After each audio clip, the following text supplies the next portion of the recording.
free to change things around down here. Monica and I are not that picky. This is just ideal. Moving in shouldn't take much. We already unburdened ourselves of a lot of stuff the last time we moved. Great. Who's the guitarist? You? Ha, not me. Brad. He's even got a band he plays with. He comes down here to practice, but I'm sure he won't mind practicing up in the attic while you're here. I'll leave it out in the hall for him. So, Tom, could we move in as soon as Wednesday? That's our family worship evening. But, it won't matter if we miss it one more time. No. Keep it consistent. If your study is Wednesday, keep it on Wednesday. We can move in on Thursday. Nathan, honestly, I'm not sure it would make a bit of difference. Why not? I doubt I'll ever make a success of our family study. What makes you feel that way? Well, when I was serving as an elder, I suppose I had my share of talents. But teaching was never my strong point. Now, before you say anything, hear me out. Sure, I taught, but I never mastered the art of teaching like some brothers. I like to work with my hands, but teaching? You can teach. I've heard you. I've been trying to teach with my family. I know you have. You and Monica have always cared a lot about your children. Well, when they were younger, we managed to go over the weekly Bible reading and to prepare for the Watchtower study. But once I became a plant manager, my boss expected me to be on call at any hour. By the time Brad and Robin got into their teens, our family study was hit and miss at best. And now, whenever I try, it turns into chaos.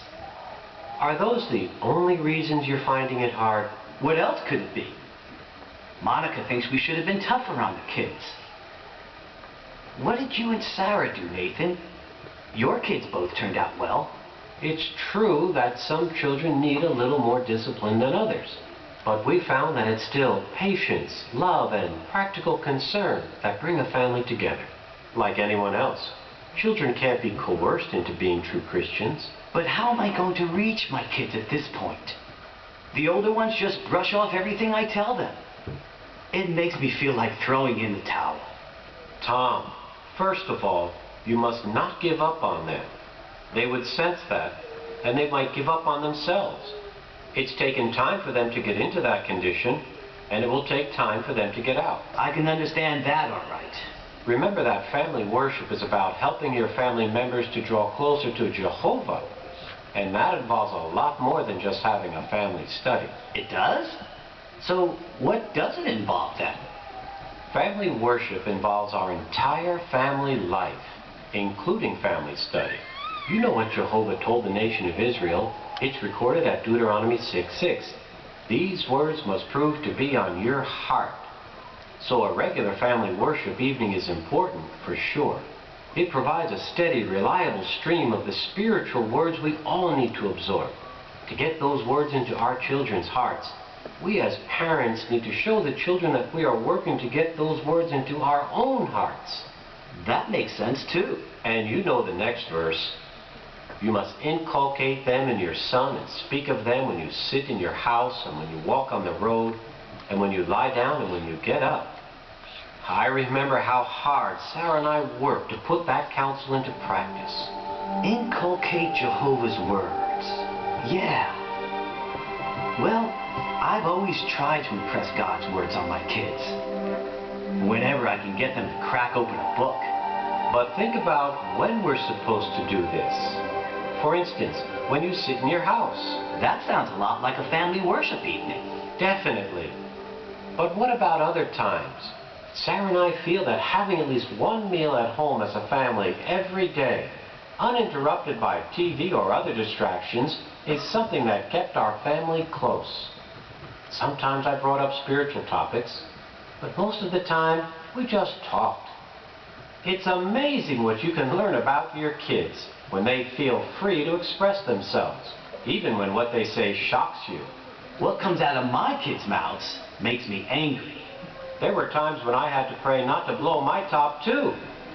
But we learn not to overreact. We also learn to use every opportunity to reach our kids' hearts. For example, when you walk on the road. You remember how far our old house was from the Kingdom Hall? I remember it took you a solid half hour to drive to meetings. And we made good use of the time, coming and going. What did you do?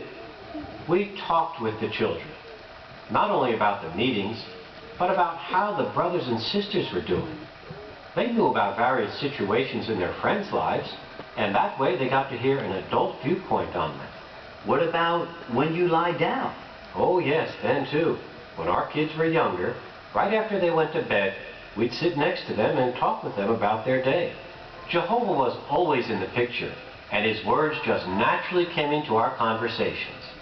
That was one more opportunity for them to see that Jehovah was real to us, and very, very kind and good.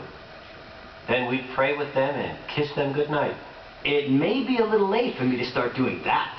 But it's never too late to try something, Tom. For example, when you get up, could you perhaps read the day's text with them sometime during the day? At least some days? With our crazy schedule? Maybe on the weekend. Let me think about it. I urge you to pray together too, Tom, and to pray about improving your family worship. Many are the times Sarah and I prayed, even shed a few tears, begging Jehovah to help us bring up our children properly. We believe that Jehovah answered our prayers. But where am I going to find time to do all these things? This system is eating up all my time. Tom, we have to make time, just as you used to do. We have to buy out the opportune time. Basically, you're saying I need to quit my job. I can't be without work. Neither can I. But helping your family to stay close to Jehovah is your most important work. Tom, everyone has to make sacrifices in life. The key is making the right sacrifices. Somehow, we need to make time for our kids, together and one-on-one, if we're going to succeed in getting God's words into their hearts. Nathan, I know you're right. But where do I start? I feel powerless. You just have to make time and start somewhere.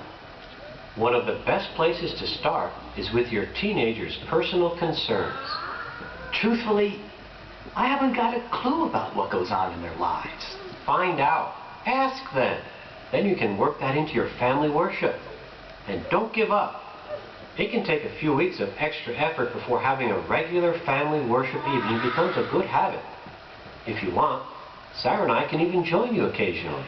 Now you're really making me nervous. Why? I don't bite. We're friends and brothers, aren't we? Brother, I have confidence in you.